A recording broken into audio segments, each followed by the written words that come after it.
जब आत्मा शरीर में स्थित होती है तब वो 3 आंतरिक शक्तियों द्वारा कार्य करती है। ये शक्तियां हैं मन, बुद्धि और संस्कार। मेरे संकल्पों की रचना का आधार हैं भूतकाल के अनुभव, प्रभाव, स्मृतियां तथा दूसरों द्वारा प्राप्त जानकारियां। आत्मा में निहित संकल्पों की रचना और अनुभव करने की शक्ति को ही मन कहते हैं। कभी कभी ऐसे विचार मन में प्रकट होते हैं जिनकी हमें जानकारी भी नहीं होती और वे निरंतर बहते रहते हैं। ये कैसे होता है? इसका कारण है अवचेतन मन में संचित पूर्व कर्मों की सुषुप्त स्मृतियां।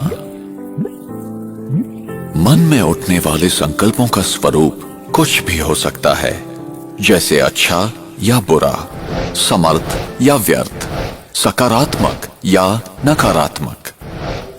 संकल्प एक विचार भी हो सकता है। प्रायः संकल्प मुझे कुछ करने के लिए निर्देश देते हैं। मैं आत्मा निर्णय लेती हूं कि ये करना है या नहीं, अभी करना है या बाद में, ये अच्छा है या बुरा, आदि आदि।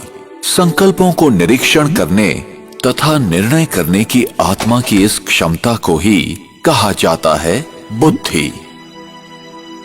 निर्णय के आधार पर मैं आत्मा कर्म करती हूं।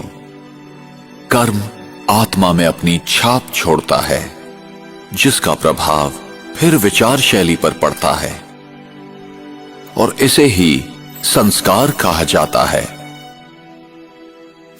व्यक्ति कैसे जन्म लेता है? कब भ्रूण माता के गर्भ में जीवित प्राणी बन जाता है?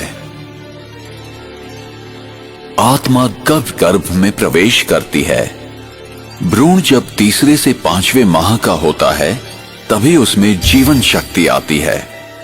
ये जीवन शक्ति ही आत्मा है। आत्मा को ही प्राण कहते हैं। आत्मा ही प्राण ऊर्जा है। आत्मा में संचित विशेषताओं और अनुभूतियों के आधार पर शरीर के डीएनए तथा विभिन्न अंगों का निर्माण होता है। उंगलियों के निशान तथा अंगों की बनावट भी आत्मा के कर्मों के प्रभावों के आधार पर होता है। दूसरे शब्दों में, मैं आत्मा ही अपने शरीर की बनावट का निर्धारण अपने विचारों, मनस्थिति और कर्मों के द्वारा करती हूं। सामान्यतः जब आत्मा नए शरीर में प्रवेश करती है तो पिछले जन्म के अनुभव, स्मृतियां और घटनाओं को भूल जाती है। कुछ उदाहरण ऐसे हैं जबकि व्यक्ति अपने पूर्व जन्म की कहानियां सुनाते हैं जिन्हें जांच के बाद सत्य पाया गया है। हम अक्सर देखते हैं कि अबोध बालक बिना किसी कारण रोते हैं या हंसते हैं। पूर्व जन्म की स्मृतियां ही इसका कारण होती हैं। इसकी दूसरी ओर मृत्यु क्या है?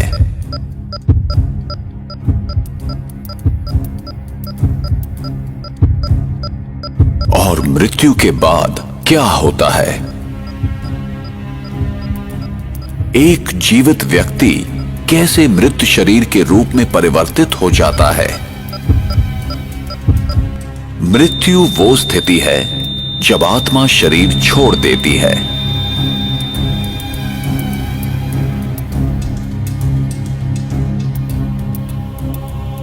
और आत्मा जब शरीर छोड़ती है तो वो शरीर जो खून, हड्डी, मांस से बना हुआ आत्मा का वस्त्र है, एक पुतला मात्र रह जाता है जो प्रकृति के 5 तत्वों में विलीन हो जाता है।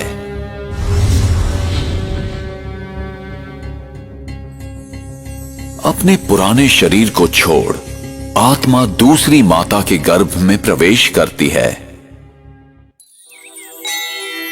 मनुष्य आत्मा पशु योनि में नहीं जाती।